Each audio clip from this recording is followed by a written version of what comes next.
So ito yung kumpletong sangkap ng ating lulutuing masarap at masustansyang ginisang munggo with talilong. Siyempre po yung ating munggo, ating talilong, tapos kamatis, tinapa, no? Para mas healthy po ang ating recipe ngayong araw na ito. Sibuyas, bawang at patis. So yun po ang kumpletong sangkap. So ngayon ay sisindan na natin ating kalang. Yan. At una nating lulutuin, palalambutin ang munggo. Yan po, dapat ay palambutin muna natin ang munggo. Yan. Okay, tatakpan natin. Ay, tingnan natin kung malambot na ito. Malalaman natin kung basag-basag na, no? Buksan natin. Yun. Basag-basag na po yung ating munggo. So, malambot na po yan. At pwede na tayong maggisa. Yun, mainit na natin kaserola. Maglagay na tayo ng mantika. Yan. Ang mantika ay ang ating bawang. Yan. So, yung bawang ay lulutuin natin. Ano? Yung parang brown-brown siya. Sa ganun ay lumabas yung kanyang lasa at aroma. Yan. Yun, mabrown-brown na yung bawang. Sunod ang sibuyas. Yan. Lagyan natin mabuti. Kaya pagkatapos ng sibuyas, sunod na natin ang kamatis. Yan. Ang kamatis. So dapat ay palambutin natin ang kamatis, no? Para lumabas ang kanyang lasa. Sunod ay ang patis. Ayon sa inyong panlasa, no? Yan. Lagyan natin. Ayan, ang kamatis natin na medyo malambot na rin. Okay, didiktik-diktikin, dudunot-dunutin ng bahagya itong kamatis. Ayan. Sunod ang ating tinapa na hinimay-himay ko na, no? Ayan. Yung iba po, karne ang nilalagay. Pero mas masarap po kung isda. Ito, tinapa ang ating ginamit. Yan, nagawin natin. Okay, sunod ay ang munggo. Yan natin ang munggo. Yan. Okay. Yan ang ating munggo. Nailagyan natin ng konting sabaw doon din sa pinaglagyan ng ating pinaglagaan ng munggo. Yan, ako kasi mas gusto ko yung may sabaw-sabaw siya. Ayoko ng tuyo. Mas masarap para sa akin yung may sabaw siya. Yan. So ngayon ay tatakpan natin para pakukuluin, ano? Pag kumulo na yan, lalagay na natin yung ating bida, yung talilong. So, naitingnan natin, kumukulo na yan, oh.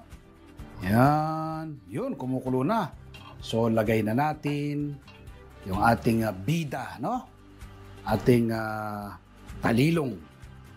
Yan. Press. Ka-harvest lang. Yan. So, napaka-healthy po niyan, no? Yan. Okay. Sabayin natin ang bahagya. Yan. Tapos, takpan natin.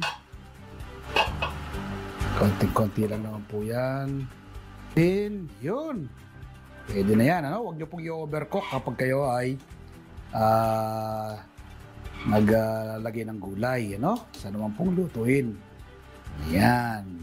So, ngayon ay kuna tayo. Lagay na tayo sa Mangkok. Ayan. Yun. So, hindi po siya tuyo, no? Meron po siyang mga sabaw-sabaw. Yan po kasi ang masarap. Ayan. So, ito yung ating bagong lutong ginisang munggo with talilong alam magsasakang reporter. Ayan, no? Ako po'y napakarami na ng tanim ng iba't ibang uri ng gulay at prutas. Pero patuloy pa po akong nagtatanim. Ako po kasi naniniwala ng pagkakaroon ng seguridad sa pagkain, dapat magsimula sa ating mga tahanan. Food security starts at home. Milyon-milyon ngayon ang nagugutom. Maraming kabataan ang dumaranas ng malnutrisyon. Ito po ang aking nakikitang solusyon, ang pagtatanim ng ating sariling pagkain. Nawa po mula ngayong araw na mapanood ko, magtanim na rin po kayo ng inyong sariling pagkain. Happy farming po! Ngayon po isasagutin ko ang ilang tanong ng maraming nanonood dito sa ating show.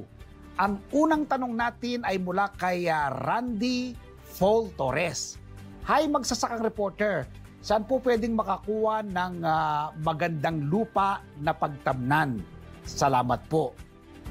Thank you very much, Randy. Gumawa ka lang ng sarili mong mixture. Ano? Pwede mong sundan yung aking ginagamit. Maganda to sa mga halaman. 60% buwanggag na lupa, 20% ay vermicast, paunang pataba, at another 20% ay kokopit o kaya ay carbonized rice hull. Kahit anong halaman na itatanim mo dyan, maganda ang magiging resulta tulad ng aking mga tanim.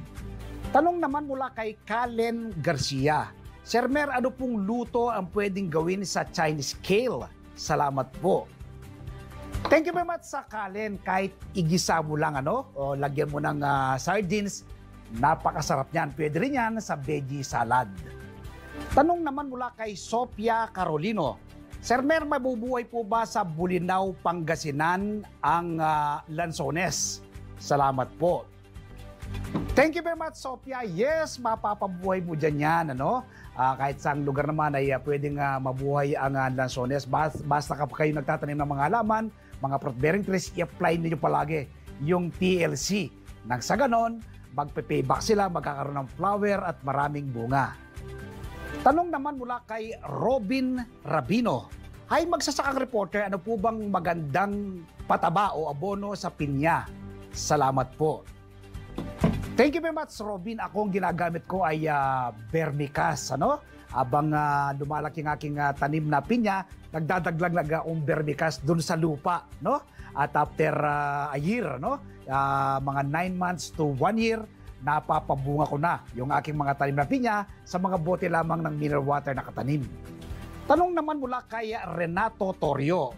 Hi Sir Mer, ilang days po ba bago ilipat sa paso ang mga minarkot na sanga? Salamat po.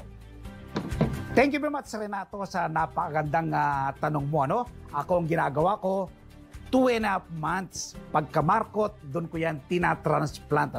Mas magandang direkta sa lupa, pero kung wala kang lupa na talagang pagtatanong direkta, pwede rin sa malalaking paso o kaya ay sa timba. Nawa po ay makatulong ang mga naging sagot ko sa mga naging katanungan po ninyo. Magtanim din po kayo. Ngayon po shoutout tayo sa ilan sa maraming nanonood dito sa ating show. Shoutout kay Ethan Alexander Cruz Bonifacio, ang batang plantito, Abelardo Cruz, dating DOST Secretary Fortunato de la Feña and Family, Doktora Forcia Lapitan, Agi Marasigan Mora, Dino Rubio, watching from San Diego, California, Ines Magbual, Pelomina Alcantara, Boy Collantes and Family, watching from Las Piñas, Ramon Navita, watching from Liba, Batangas, Alex Giao, Alex Puentes, Aspias Pilyaga, Nanay Feli Nabara, Tatay Amado at Nanay Erlinda Caranto, Tatay Susing at Nanay Nori Kadigting, Margie Vargas at Joko Santoyo, Dennis Enamor Fajarda, Romeo and Esosa Fernandez and Family, watching from Quezon City. Magkita-kita tayong muli dito sa Masaganang Buhay sa susunod na linggo. Ako po si Mer Lyson, kami ang 1PH Teleserbisyo para sa Pilipino.